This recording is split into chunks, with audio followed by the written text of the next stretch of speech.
Sebatta omulabye video gye yakoze ng'alaga nti akyabanja ssente Frederico Muzeeyi Frederico Sebatta tukuwa ekitiibwa wakati ebitiibwa ebiri ebingi nnyo nga legendi kakkanako bagamba nti endagaano si Kulaani, endagaano si Kulaani, endagaano si Bayibuli.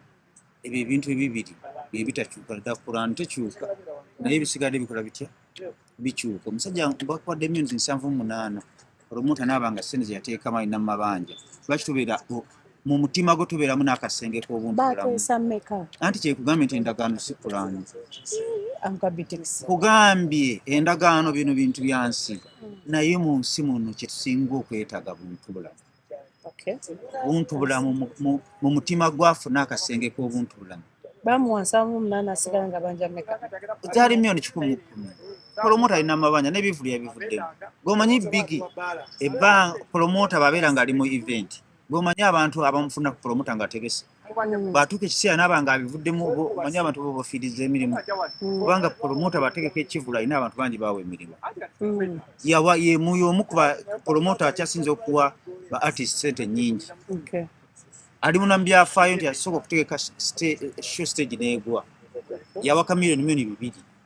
Kale ayinza okuba nga yali mupya mu bizinensi nga tanaba kugitegeera nakyo kibaawo.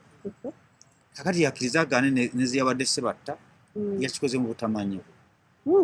Olowooza ffe twali Sebatta tetumanyi twali tusobola zimuwa sente zaali nnyingi era ensonga lwaki naffe twali twamuvamu 113. kati omusaba asirike sente ze zaali asirike ye ani abadde asobola ozimuwa ye abadde asobola okutegeka n'azijjamu abadde asobola okutegeka sente ze Sebatta n'azijjamu bani muwe credit promoter bigi atambula buli abadde ayambala kakaaya nga asabika wano kati atambula nga mu hygiene ba hygiene wano bebesabika bonna wano kati yeesabika yena tukyasobola kutegeera bigi mabanja bigi abadde atambula ng'omukyalo omusiraamu omulungi onfuna bulungi kakati abadde alekawo feesi kati ne feesi takyagirekawo agibikkira ddala olw'amabanja ga Fred Sebatta. omugamba ki mwana Sebatta?